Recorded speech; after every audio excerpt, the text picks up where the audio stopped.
My family thought my son Marcus was a failure, but at decision night, he stood up and shocked everyone into silence.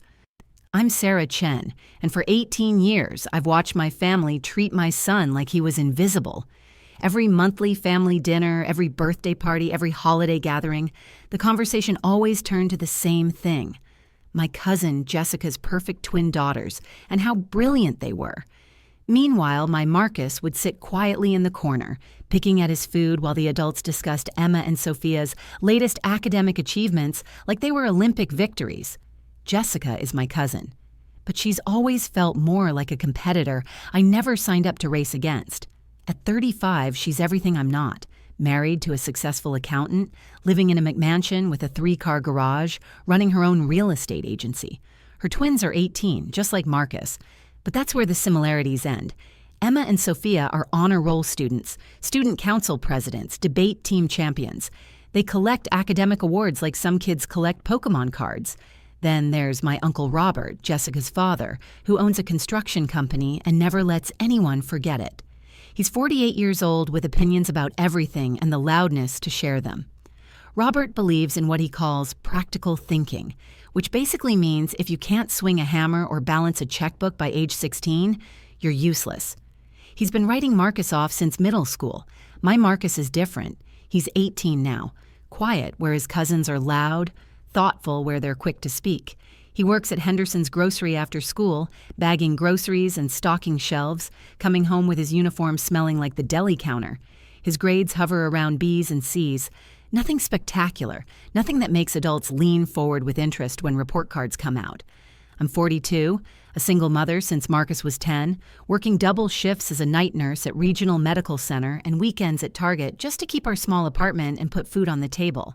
While Jessica posts Instagram photos of family vacations to Europe, I'm clipping coupons and praying my car makes it through another winter.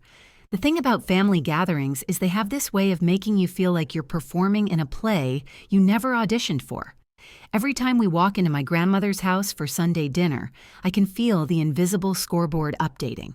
Jessica's twins got early admission to Duke and Northwestern. Robert's older son graduated with an engineering degree and already bought his first house.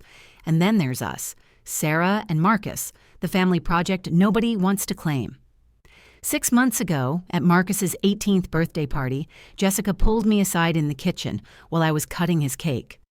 "Sarah, honey," she said in that voice people use when they're about to say something they think is helpful but really isn't, "you shouldn't feel bad about Marcus. Not everyone is college material. Maybe you should look into trade schools or community college." Before I could respond, Uncle Robert appeared in the doorway, beer in hand. "The boy's got no direction," he announced like Marcus wasn't sitting 20 feet away in the living room. "I offered him a job at my company after graduation. Good, honest work, decent pay. That's probably his best shot at a decent life." Other family members nodded along, and I watched my son's birthday celebration turn into a career counseling session for a kid they'd already decided wasn't worth much. Marcus excused himself early that night, claiming he had homework, but I found him later sitting on his bed with college brochures spread around him like fallen leaves. That's when I realized something that still makes my chest tight when I think about it. My family wasn't just doubting Marcus, they were burying him alive with their low expectations. They saw a quiet kid with average grades and decided his story was already written. They looked at me, a single mother working 2 jobs, and figured I'd raise someone just like them, limited. But here's what they didn't know, what nobody in that room full of dismissive relatives could have guessed. Marcus and I had been planning something in secret, something that would prove every single one of their assumptions wrong. What they were about to discover at decision night would change not just how they saw Marcus, but how they saw the power of believing in someone when the whole world has given up on them. Let me paint you a picture of our life before everything changed. Our apartment sits on the 3rd floor of a converted house on Maple Street, the kind of neighborhood where working families live paycheck to paycheck but still take pride in keeping their small patches of grass green. When you walk through our front door, the first thing you notice is how everything serves double duty. Our dining table is Marcus's homework station. The living room couch folds out into my bed when I work night shifts, and the kitchen counter holds both my nursing textbooks and his grocery store uniform. I became a single mother when Marcus was 10, after his father decided that responsibility wasn't for him. Since then, it's been me and Marcus against the world, and honestly, most days it feels like we're losing. My schedule reads like a puzzle nobody wants to solve. Tuesday through Friday nights at Regional Medical Center, where I take care of post-surgical patients and elderly folks who remind me of my own grandmother. Saturday and Sunday at Target, folding clothes and restocking shelves, while teenagers half my age complain about their dating problems. The math is simple and brutal. Rent is $1,200 a month. Groceries run about $300, utilities another $150, and Marcus's school supplies, clothes, and everything else a growing teenager needs eats up whatever's left. There's no money for college funds or SAT prep courses, or any of the things Jessica casually mentions spending on her twins. Marcus has been my constant companion through all of it. At 18, he's tall and lean, with his father's brown eyes, but thankfully none of his selfishness. He's the kind of kid who notices when I'm exhausted and makes dinner without being asked, who picks up extra grocery store shifts when our electric bill comes in, higher than expected. His supervisor at Henderson's, Mrs. Patterson, tells me he's the most reliable teenager she's ever hired. "That boy of yours shows up early and stays late," she said last month. "He's got character."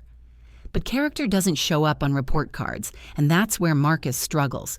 His grades have always hovered in the B and C range. Respectable, but not remarkable.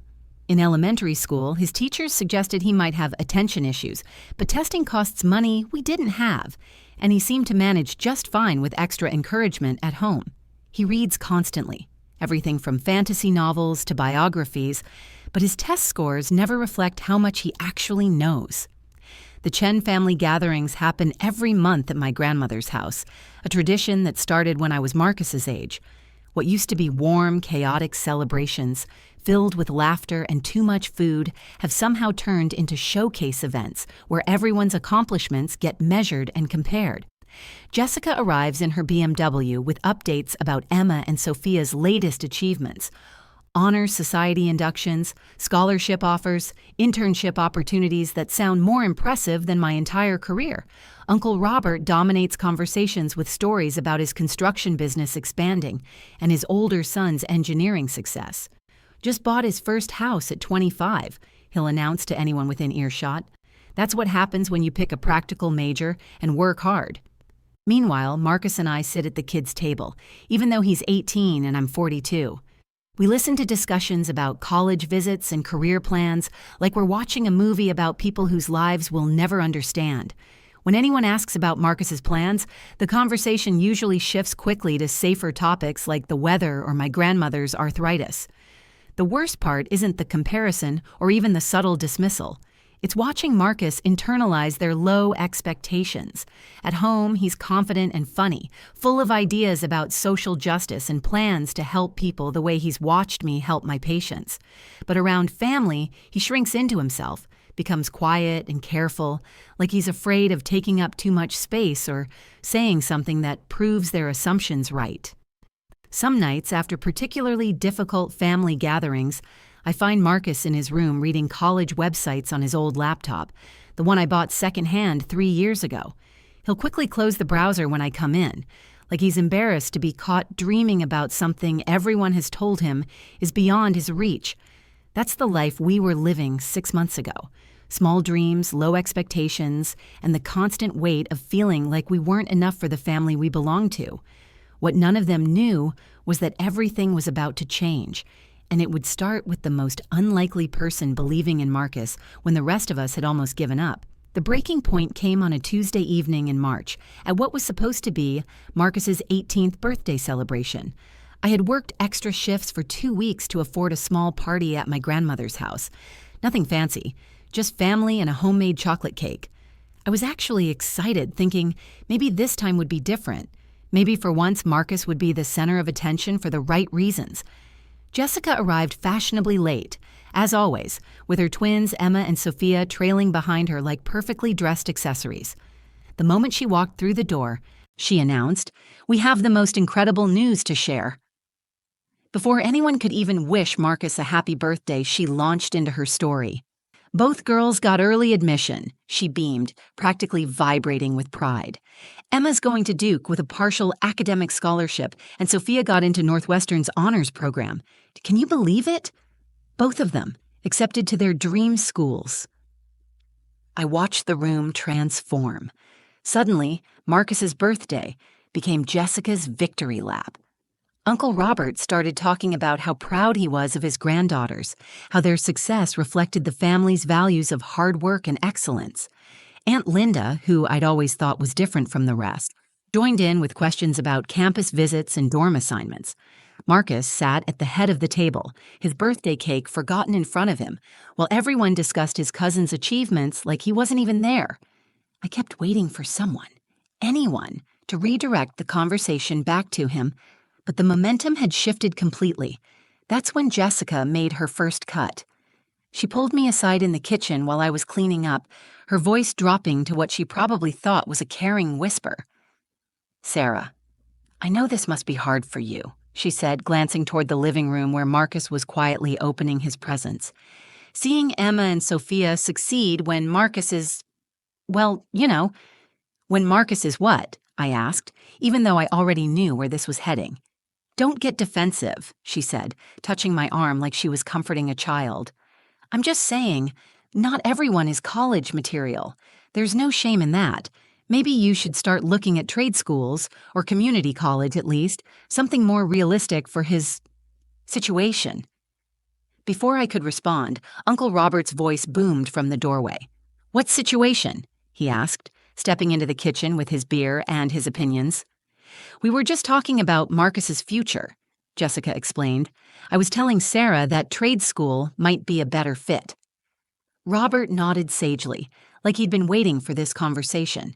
The boy's got no focus, no drive. I've been watching him for years. He's not like Emma and Sophia, always pushing themselves, always achieving something. Marcus just coasts. "He works 20 hours a week at the grocery store," I said, my voice getting tighter. "He helps with rent, he does his homework, he's never been in trouble." "That's exactly my point," Robert continued. "He's content with bagging groceries. Nothing wrong with that, but let's not pretend he's going to set the world on fire. I offered him a job at my construction company after graduation. Good money, honest work, that's probably his ceiling." The worst part was how reasonable they sounded, how concerned and practical and caring their cruelty appeared to be. They weren't screaming at Marcus or calling him names. They were just writing him off like he was a math problem they'd already solved. I found Marcus later that night sitting on his bed with his laptop open. When he saw me, he quickly closed it, but not before I caught a glimpse of a college website on the screen. "How was your birthdays?" I asked, sitting beside him. "Fine," he said, but his voice was flat, defeated. "Did you know Emma got a 1500 on her SATs? Jessica told everyone at least 3 times. Marcus: "It's okay, Mom. I know I'm not like them. I know I'm not smart enough for college. Maybe Uncle Robert's right about the construction job." That's when I realized the damage they'd done. It wasn't just that they didn't believe in Marcus. They'd convinced him not to believe in himself. A week later, at another family dinner, Jessica made another comment about different paths for different people, while staring directly at Marcus. Uncle Robert added, "No shame in knowing your limitations, son. Self-awareness is a valuable trait." I watched my 18-year-old son nod along, agreeing with adults who were systematically destroying his dreams, and something inside me snapped. That night, I made a decision that would change everything. I was going to prove them wrong, even if it killed me. The night after that awful family dinner, I couldn't sleep. I kept replaying the moment when Marcus nodded along with Uncle Robert's comment about knowing your limitations. My son, who used to dream about becoming a social worker to help kids like himself, was giving up before he'd even tried. That's when I realized I had 2 choices. Let my family's low expectations become Marcus's reality, or fight like hell to prove them wrong. The next morning, I did something I'd never done before. I called in sick to work and drove to Aunt Linda's house. Linda is Robert's wife, but she's nothing like him. She taught high school English for 30 years before retiring last year, and she's always been the quiet observer in our loud family. While everyone else talks, Linda listens. While they judge, she considers. I'd always suspected she saw things differently, but I'd never had the courage to ask for help. I found her in her garden, wearing dirt-stained gloves and a sun hat that had seen better days. When she saw me walking up her driveway at 10 in the morning, she knew something was wrong. "Sarah, shouldn't you be sleeping before your shift tonight?" "Linda, I need to ask you something, and I need you to be completely honest with me." I took a deep breath. "Do you think Marcus is college material?" She pulled off her gloves slowly, studying my face. "Why are you asking me this?" "Because everyone else has already decided he isn't. Jessica, Robert, half the family thinks he should just accept that construction job and stop dreaming about more, and I'm starting to wonder if they're right." Linda was quiet for a long moment. Then she said something that changed everything. "Sarah, in 30 years of teaching, I learned that the quiet ones often surprise you the most. The kids who struggle aren't always the ones lacking intelligence. Sometimes they're just learning differently, or they haven't found the right person to believe in them yet." That's when I told her about Marcus's secret college research, about finding him on those websites night after night, about how he'd given up on himself after his own birthday party. Linda listened without interrupting, nodding occasionally, her teacher instincts clearly engaged. "What if I told you I thought Marcus had real potential?" she asked. "What if I said I've been watching him at family gatherings for years, and I see something the others don't?" "I'd ask you to prove it," I said, surprising myself with my boldness. "Then let's prove it," she replied. "But this has to be our secret. Robert would have my head if he knew I was going against his advice, and Jessica would make it her mission to sabotage any progress we make." That afternoon, Linda and Marcus had their first conversation about college. I watched from the kitchen as she asked him about his dreams, his interests, what he wanted to do with his life. For the first time in months, I saw my son's face light up as he talked about wanting to help kids from single-parent homes, about understanding what it felt like to be underestimated. "Have you ever taken the SAT?" Linda asked. "No, ma'am. Mom can't afford the prep courses, and I figured there wasn't much point." "What if there was a point? What if I told you that, with the right preparation and support, you might surprise yourself?" We developed a plan that felt like a military operation. 3 times a week, Marcus would come to Linda's house after his grocery store shifts. Officially, he was helping her with yard work. Actually, she was tutoring him in test-taking strategies, essay writing, and college application skills. I picked up extra weekend shifts at Target to pay for SAT registration fees and application costs. Linda used her teacher connections to get discounted prep books and practice tests. Marcus threw himself into the work with an intensity I hadn't seen since he was little, staying up until midnight practicing math problems and writing practice essays. The transformation wasn't immediate, but it was steady. Linda discovered that Marcus had never been properly evaluated for learning differences. Through her network of former colleagues, she connected us with a specialist who confirmed what she suspected. Marcus had ADH, which explained his difficulty with traditional testing despite his obvious intelligence. "This doesn't make him less capable," the specialist explained. "It just means he needs different strategies to show what he knows." Linda taught him those strategies. She helped him break down complex problems into manageable steps, showed him how to use his natural storytelling ability in his essays, and most importantly, she helped him believe in himself again. By November, Marcus had retaken the SAT twice, improving his score by over 200 points. By December, we'd secretly submitted applications to 4 universities. By January, we were waiting for responses and praying that our gamble would pay off. Decision night at Jefferson High School was scheduled for May 15th, a tradition where graduating seniors announce their college choices or future plans to the entire school community. I'd been dreading it for weeks, knowing that Jessica would be there with her phone ready to record Emma and Sophia's triumphant announcements, while Marcus, well, we still weren't sure what Marcus would say. The acceptance letters had started arriving in March. The first rejection came from City University, and I watched Marcus's face fall despite all our preparation talks about how competitive admissions had become. But then, 3 days later, Regional College sent an acceptance letter with a partial scholarship. Linda cried when we called her with the news. By mid-April, we had 4 acceptance letters hidden in my bedroom dresser, like Secret Treasure, Regional College, State University, Metropolitan College, and surprisingly, City University, sent a second letter accepting him off their wait list. Linda helped us research each program, and together we decided State University offered the best social work program with the most financial aid. But we kept it all secret. When Jessica asked about Marcus's plans at our April family gathering, I just said he was still exploring options. Uncle Robert assumed that meant he was finally considering the construction job and nodded approvingly. The night before decision night, I found Marcus pacing in our living room at midnight. "Mom, what if they laugh? What if Uncle Robert thinks I'm lying? What if Jessica asks to see the letters?"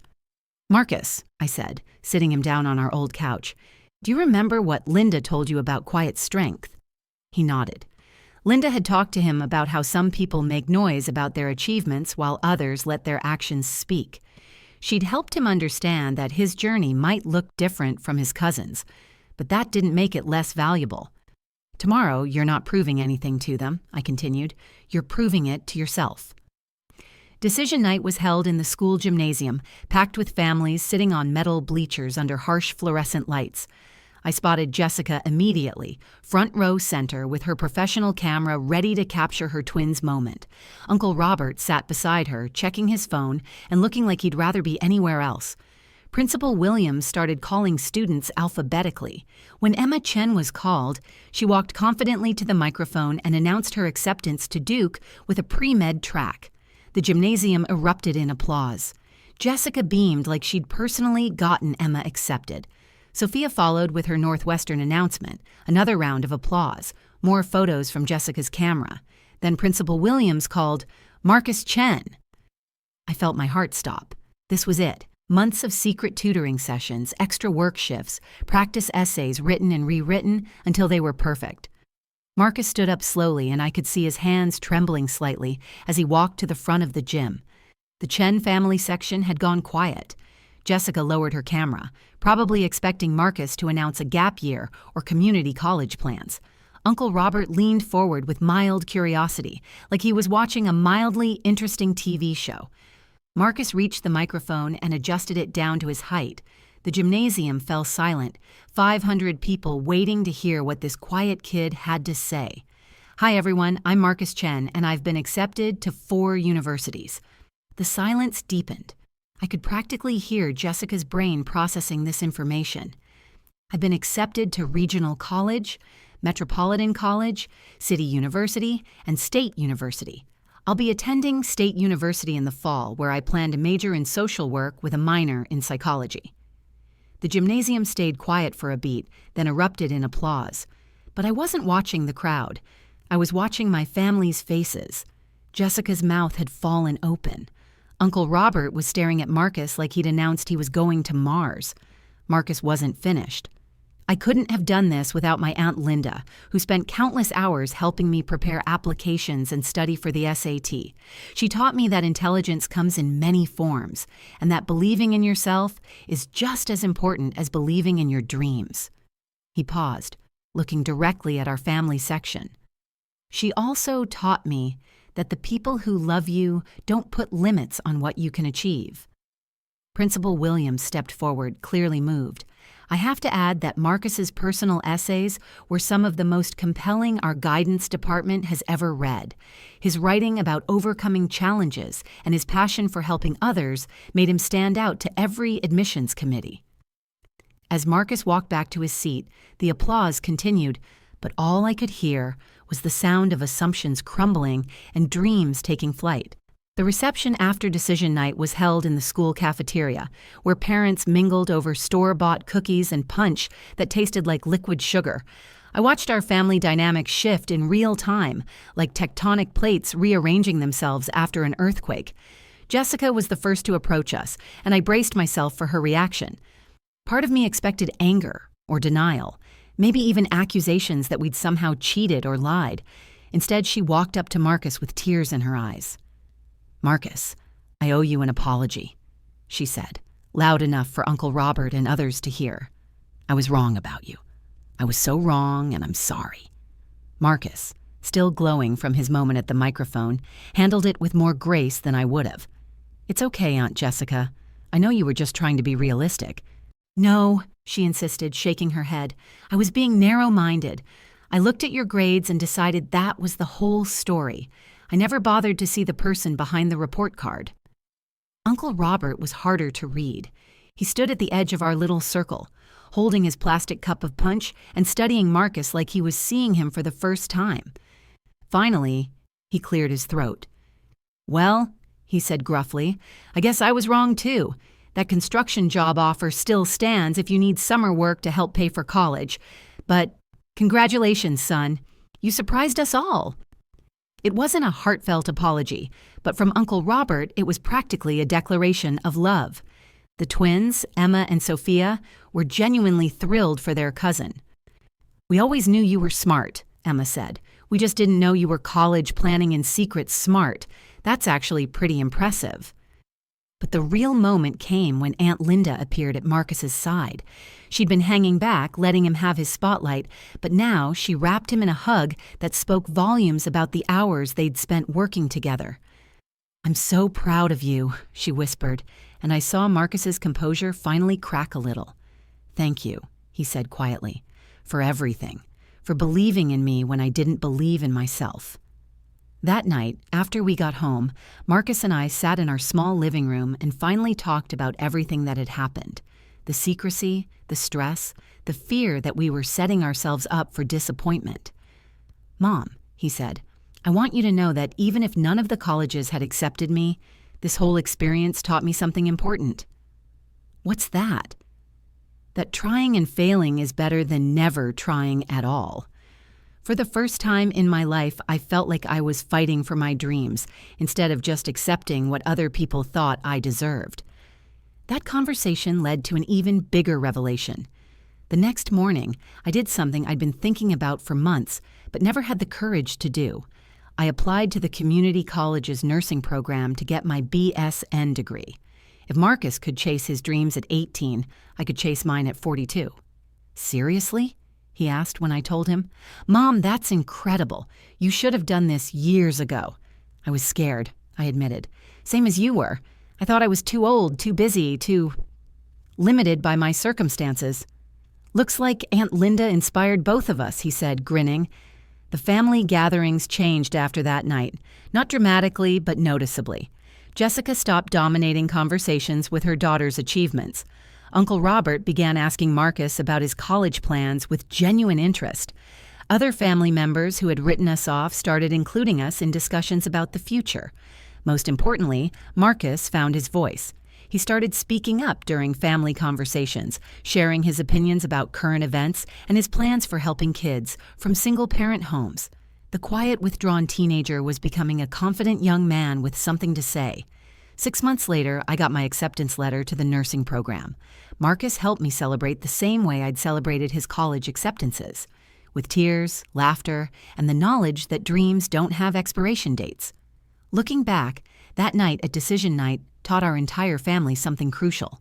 The biggest limitations we face aren't our circumstances, our test scores, or our bank accounts. They're the assumptions people make about what we're capable of achieving. Sometimes the quiet ones do surprise you the most. Sometimes the person everyone has written off is just waiting for someone to believe in them. And sometimes the greatest gift you can give someone isn't money or connections or perfect grades. It's the simple, powerful act of refusing to put limits on their dreams. That's a lesson our family will never forget, and neither will I. Thank you so much for listening to Marcus's story and our journey as a family.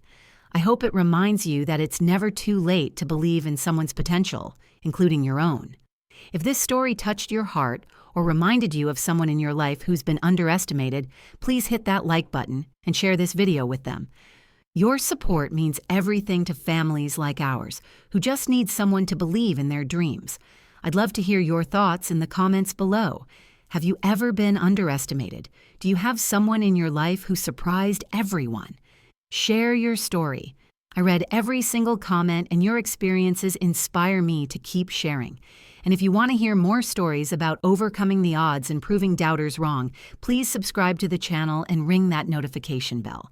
I share new stories every week about real families facing real challenges and finding their way to triumph. Remember, never let anyone else write the final chapter of your story.